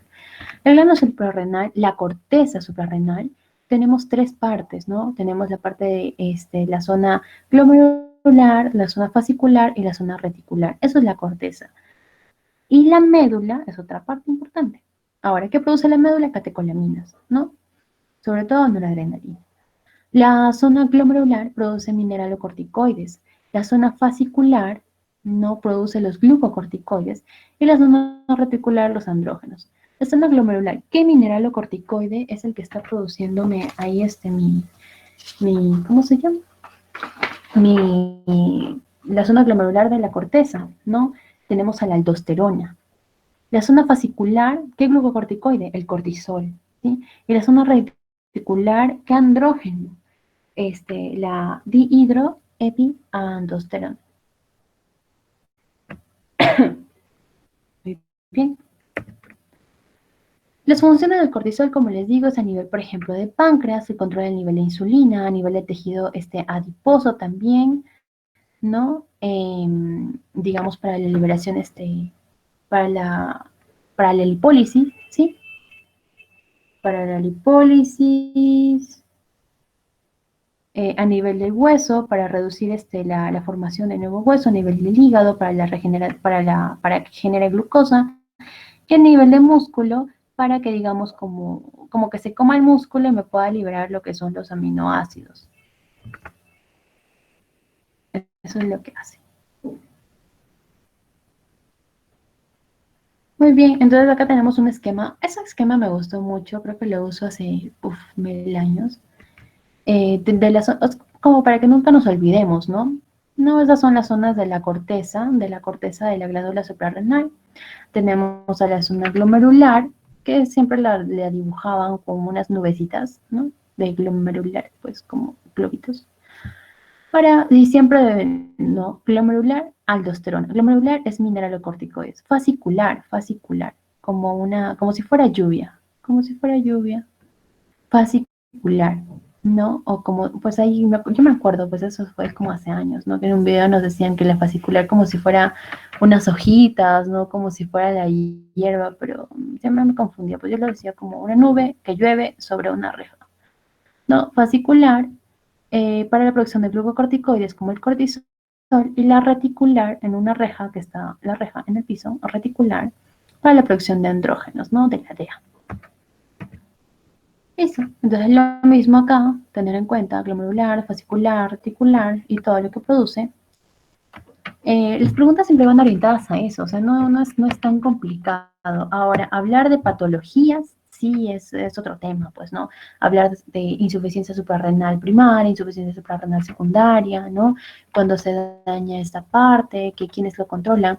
Tener en cuenta que, por ejemplo, la ACTH, la hormona estimulante, ¿no? La ACTH tiene más,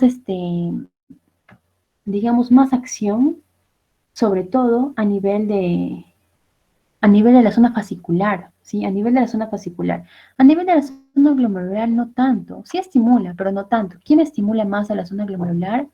La volemia y los electrolitos. La volemia cuando tenemos hipovolemia, ¿no? Y necesitamos secretar aldosterona, ¿no? Y los electrolitos cuando tenemos, con el potasio, ¿no? Cuando tenemos una hipercalemia, por ejemplo. ¿No? Y secretamos aldosterona, la aldosterona sabemos que es la hormona ahorradora de sodio. Si ahorramos sodio, eliminamos el potasio excesivo que tenemos. Listo. Entonces la CTH tiene más, sobre todo más función o más estimulación a nivel fascicular y menos a nivel glomerular y también, bueno, ACTH digamos que tiene más estimulación acá, fascicular, reticular. La glomerular no tanto.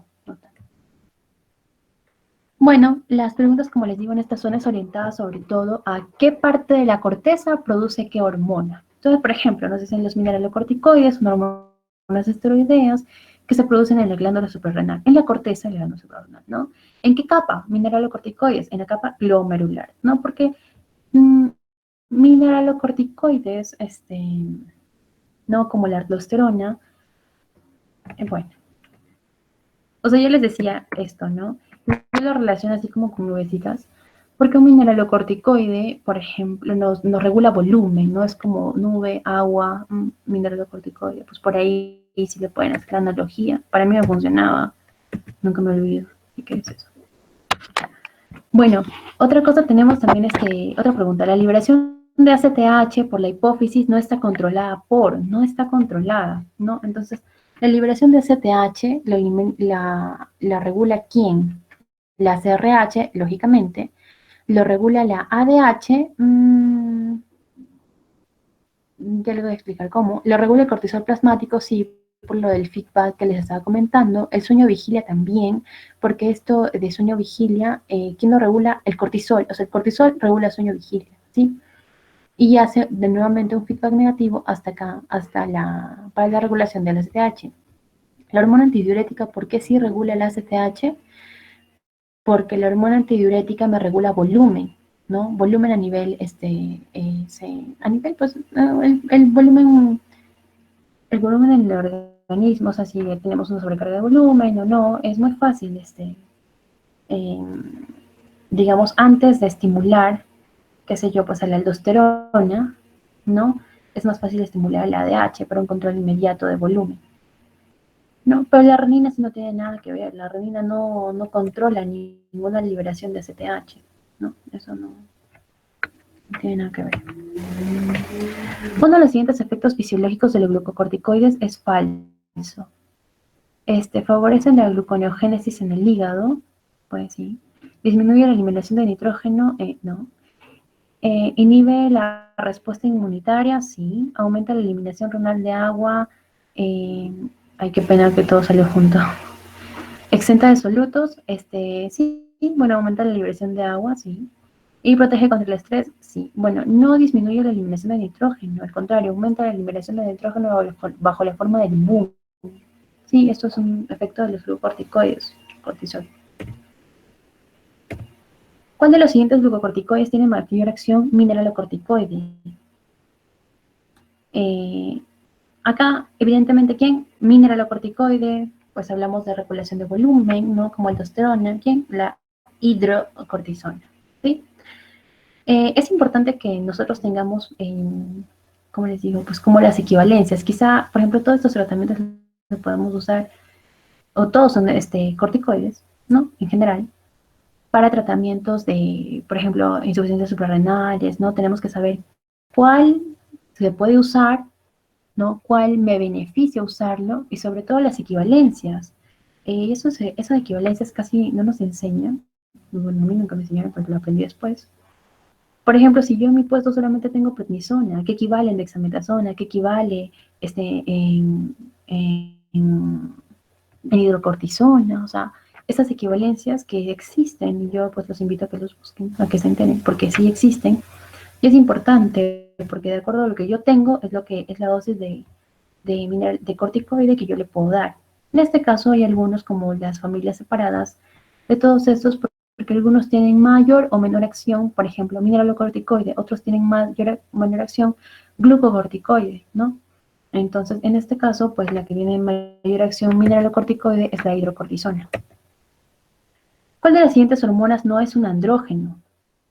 Bueno, fácil, ¿no? Androstenediona, sí, andro, ¿no? Corticosterona, no tiene nada que ver. Dihidrotestosterona, lógico, muy potente, ¿no? Dihidrotestosterona, dihidroepi, androstenediona, ¿no? Testosterona. Ahora, la que tiene más potencia es esta, ¿no? Porque la testosterona, ¿qué pasa? Pues la que tiene más potencia, como les digo, es esta. Esta. Dihidroepi androsterona, ¿no? Es la que tiene más potencia, porque la testosterona, por la 5-alfa reductasa, se transforma en dihidroepi androsterona, ¿no? Y esta es la que tiene el efecto, digamos, ya en las células, ¿no? A nivel, en las células. Y es un efecto muy, muy potente. Así como una analogía, ¿no? Esto es como si fuera la T4, ¿no? Que sale libre, pero la que tiene, y se va a transformar en esta, cuando llega al tejido, cuando llega a la célula, ¿no? Y la que tiene más potencia es esta, como si fuera su T3. ¿Sí? Corticosteroides no tiene nada que ver. Ahora, la porción de la glándula suprarrenal encargada de la producción de aldosterona, nuevamente, o sea, ahora ya nos preguntan de hormona a porción. A veces nos preguntan de porción a la hormona que produce. Es la zona, aldosterona es ¿qué? Glomerular, ¿verdad? Ahí más o menos un esquema, si no entendieron mi super esquema de nube, lluvia, reja, pues acá tenemos, ¿no? Zona glomerular, zona fascicular, zona reticular y lo que produce. Y la médula, lógicamente, ¿no? Adrenalina, noradrenalina. Ahora, otras hormonas importantes son la LH-FSH. Acá no quiero ahondar tanto, ¿no? Porque estas hormonas son las que quizá muy importantes en lo que, o les vamos a ver en lo que es ciclo menstrual, ¿no? En gine y en obstetricia, sobre todo en gine, estudiamos mucho esto y estas hormonas son las estrellas de ese show en realidad, o sea, entender ahí. Pero bueno, más o menos les puse acá que la hormona folículo estimulante, ¿no? La luteinizante, se encuentran, perdón, la célula se secreciona a nivel de la hipófisis, ¿no? Y su órgano diana son las gónadas. En la mujer, lógicamente, el ovario ¿para qué? Pues para que haya la maduración, para que haya la estimulación folicular, ¿no? A nivel del folículo primordial, ¿no? Pues que haya una maduración para que posteriormente sea la ovulación. Y solo folículo estimulante y la luteinizante, ¿no? Teniendo en cuenta acá el crecimiento del cuerpo lúteo, ¿no? De acuerdo a las hormonas que producen, por ejemplo, también están involucradas lo que es el estradiol y la progesterona. Todo lo involucra en el ciclo menstrual. Como les digo, esto es más, digamos, en realidad que esto de acá es otra clase, ¿sí? O sea, esta es otra clase, pero los pongo acá para que sepan que estas hormonas tienen efecto acá, ¿no? En mujeres, sobre todo en el ciclo menstrual, y en varones, sobre todo a nivel de la creación de ¿qué? De testosterona, ¿no? ¿Para qué? Para que haya para que haya la espermatogénesis, ¿no? Para que haya una espermatogénesis y acá igual la idea es la ovulación. Caso que no pase, ¿no? Entonces igual, ¿no? O sea, el estradiol está dado este pico por la LH, ¿no? Un pico de LH que produce, que simula el pico de estradiol, que desencadena la ovulación. Mientras tanto, la progesterona crece, estimula también lo que es la luteinizante, acá a lo que es el cuerpo lúteo para mantener los niveles de progesterona. Sin embargo, cuando vemos que no se dio la ovulación, la progesterona cae bruscamente y acá tenemos la menstruación. En cambio acá, ¿no? En la parte en el varón, ¿no? Estimulando a partir a las gónadas, a quienes, sobre todo a las células de Leydig. Las células de Leydig son las que producen testosterona, pero tenemos dos principales, ¿no? Leydig y Sertoli, que seguramente se acuerdan de eso de Histo, seguramente lo han visto ahí, ¿no? Sertoli, las células de Sertoli son las que dan en la base, ¿no? Los que hacen la barrera, acá la barrera ¿cómo es? La barrera como espermática, ¿no? A nivel de la base, son grandes, la base, como que los nutren, digamos que cuidan, ¿no? A, al inicio, al inicio de los espermatozoides, pues lo que no son espermatozoides, ¿no? Todavía, para que las células de Leydig estimuladas por estas hormonas puedan hacer lo que es la espermatogénesis, o sea, puedan hacer todo el proceso de maduración, ¿no? Y crear la espermatogénesis. Bueno, los varones, la especie humana, la testosterona se produce principalmente en las células de Leydig, ¿no? Eso está clarísimo, ¿no? Y las células de Sertoli, por lo tanto, como les digo, establecen la barrera, por ejemplo, hematotesticular, no proporcionan los nutrimentos a los espermatozoides en desarrollo, lógico, es como que todos los precursores, ¿no? Como espermatogonias, todos los precursores, perdón, no espermatozoides, todos los espermatozoides, no, en general, no todos los espermatozoides secretan la inhibina, secretan la testosterona, no secretan la testosterona, las células de Leydig secretan la testosterona y responden a la FSH.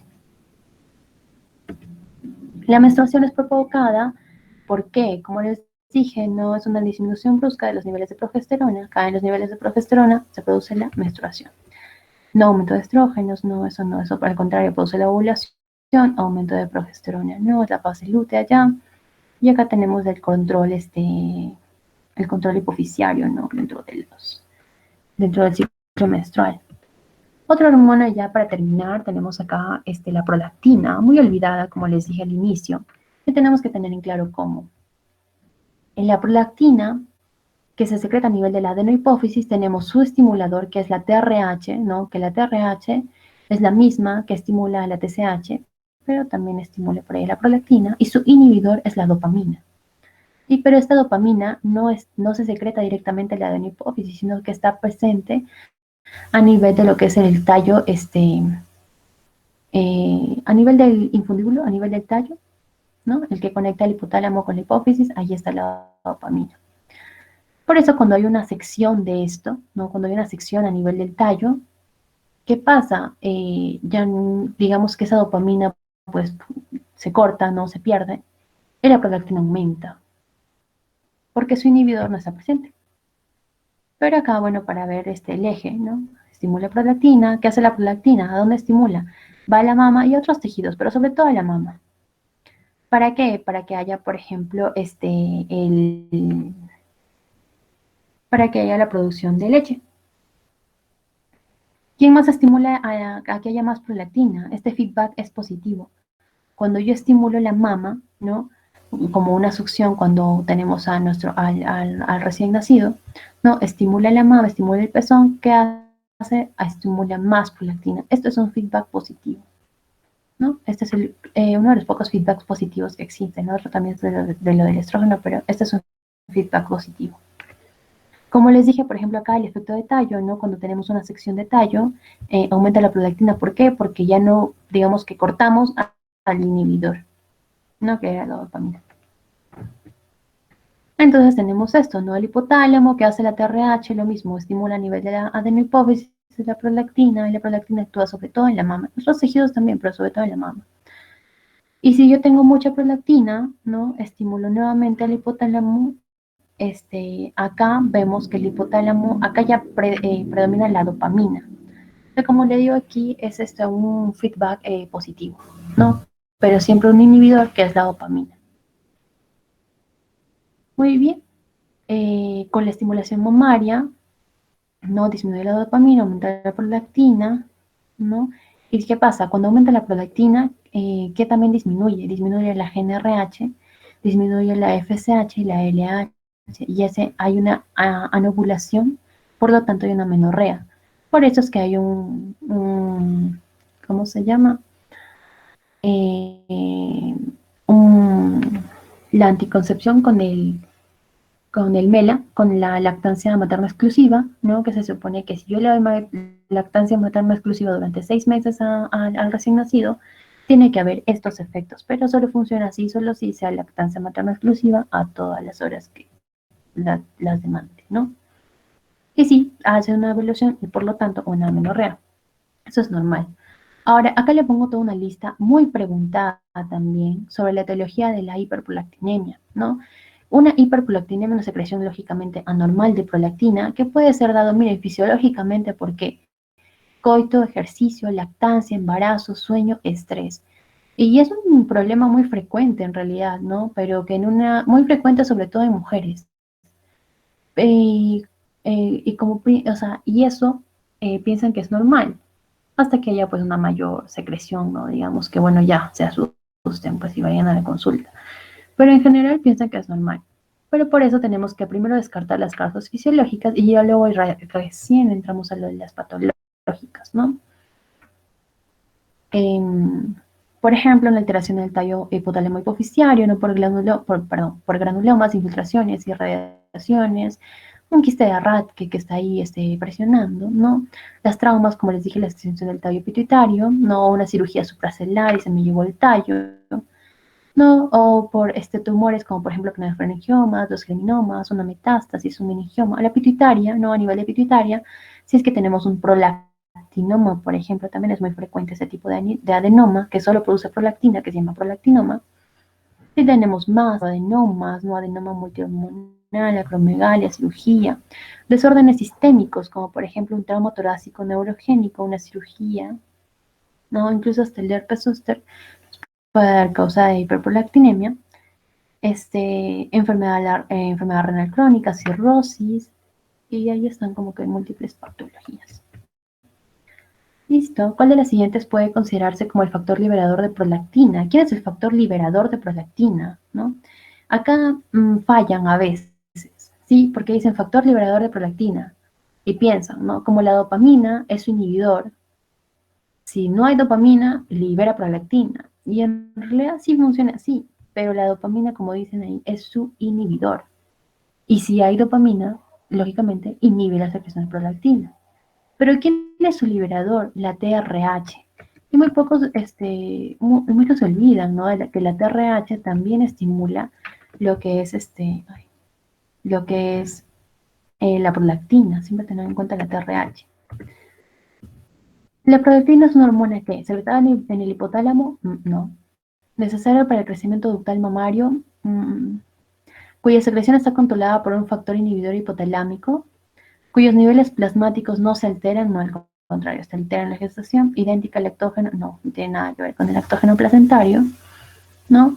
Ahora, ¿necesario para el crecimiento ductal mamario? No, no, porque, pues no, en realidad que no es necesaria para este crecimiento. Tenemos otras hormonas también que durante la gestación, y ya lo van a ver en Gine, hacen que haya un crecimiento mamario. Crecimiento, por ejemplo, lo que es progesterona, incluye lo que son los estrógenos. Eso es un cóctel de hormonas, ¿no? Que tiene la gestante, que hacen generar el crecimiento ductal mamario. Que la prolactina participa, sí, pero no es un factor, pues digamos, preponderante. Pero esto es cierto, porque su secreción está controlada por un factor inhibidor, ¿no? Que es la dopamina.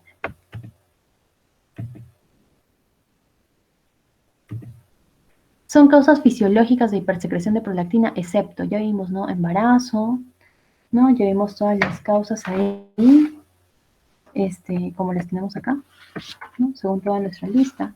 Me preguntaba, como les digo, nuevas causas, y no necesariamente ahí quizá en las preguntas de examen, sino también preguntadas durante la visita, durante la ronda, ¿no?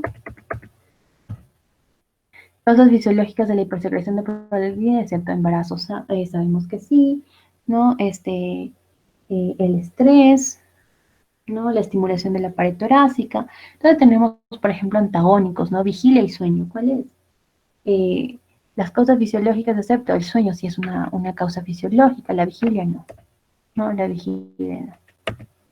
¿Cuándo se produce la lesión hipotalámica hipofisiaria? ¿Cuál es la hormona hipofisiaria que aumenta?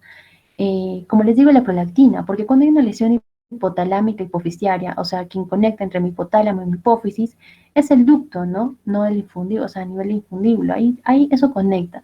Y cuando hay una lesión, ¿quién está ahí? La dopamina. Y la dopamina se encargaba de inhibir la prolactina, pero si esa lesión aparece, o bueno, si se lesiona, perdón, el ducto, ¿no? Una lesión ductal, ¿qué va a preponderar? La prolactina. Bueno, y ahora en general, ¿no? Como en la parte de todo endocrino, que hay mecanismos de retroalimentación que se llama feedback. Es lo que más usa, que endocrino funciona en base a esto, ¿no? Yo creo que muchos lo han estudiado en fisiología. ¿No? La parte de retroalimentación y feedback estos mecanismos son utilizados por los grandes sistemas de control para la homeostasis. Sea nervioso, endocrino, sobre todo acá endocrino, todo funciona con feedback. Pero hay feedback negativos y feedback positivos, como yo les mencioné. Los positivos son contados, ¿eh? Pero siempre, la mayoría son, ¿qué? Negativos. Entonces, acá, bueno, pues la respuesta, ¿no? Negativos en la mayoría de casos. Podemos tener dudas entre estas, ¿no? Negativos o positivos en función de la desviación de la variable con respecto a su nivel de referencia. Sí, negativos o positivos, pero esta es más, digamos, más verdadera. Bueno, chicos, eso es todo.